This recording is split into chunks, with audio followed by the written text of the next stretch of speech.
Hello everyone. Hello my dears. How are you?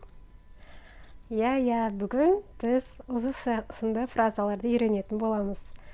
Яғни бірінші, екінші сабақта біз алфавитті талдадық. Бүгін бізде үшінші сабақ ағылшын тіліндегі ең жиі қолданатын фразалар. Яғни амандасу, өз есіміңді таныстыру, өзіңді, біреудің есімін сұрау, қоштасу сынды фразаларды үйренетін боламыз. Яғни мен әр видеомда hello everyone деп амандасамын. Осы жерде бізде hello деген, яғни сәлем деген сөз. Көпшілігіңіз білетін боларсыздар. Яғни білсеңіздер де қайталап отырыңыздар, қайталау білім анасы. Hello, hi деп амандасамыз ағылшын тілінде. Және де біз көп қолданатын амандасу, сәлемдесудің тағы бір түрі, яғни ол тәуліктің мезгіліне байланысты. Мысалы, таңертең біз good morning деп амандасамыз. Good morning, яғни қайырлы таң дегенді білдіреді. Түс кезінде, яғни біз good afternoon деп амандасамыз. Бұл сағат 12-ден кейін айтсақ болады, good afternoon. Яғни кешке біз good evening дейміз. Ал қайырлы түн тілеуміз, түн кезінде good night деп айтамыз. Сонымен қатар, яғни адам бірінші амандасады, одан кейін адам біреудің есімін сұрап танысқысы келеді. Бұл кезде біз what is your name деген сөзді қолданамыз. What is your name? Яғни сенің атың кім деген сөз.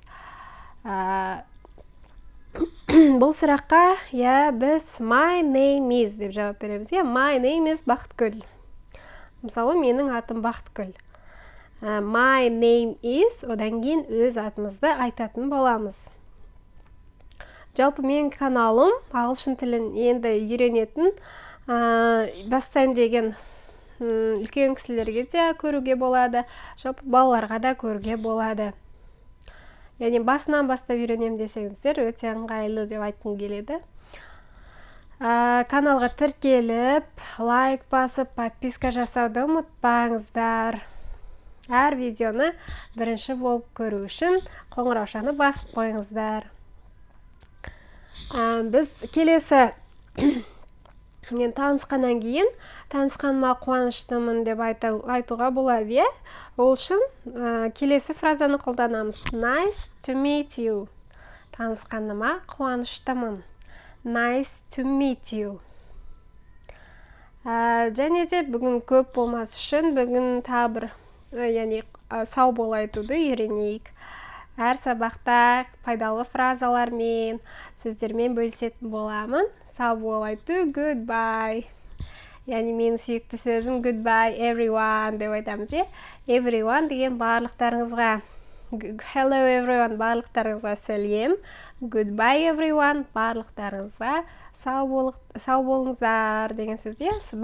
Сау болыңыздар, барлықтарыңыз сау болыңыздар деген сөз. Яғни немесе bye деп те айта салуға болады. Bye. Окей, осымен бүгінгі үшінші сабағымыз аяқталды. Goodbye everyone.